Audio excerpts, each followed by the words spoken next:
Saradnja s drugima, drugi ljudi. Čim radimo zajedno, kad smo počeli projekat Aktivno učenje, to je bilo davno 94. S njim kad smo krenuli, još uvijek je živ i ima zdrave grane, što mene veoma raduje. Nekako sam videla da svaki proizvod je bolji kada više ljudi radi na njemu.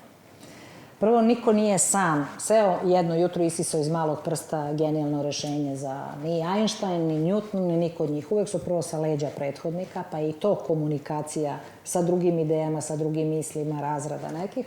A na mene baš dobro utiče to drugi ljudi. Pokušavajući, više me motivišu. Ja imam veću odgovornost prema drugome nego prema sebi. I onda kada na nešto treba onako smisliti, onda to kao, ajde zajedno da nađemo rešenje. I onda me to motiviše, pokreće onako na rad.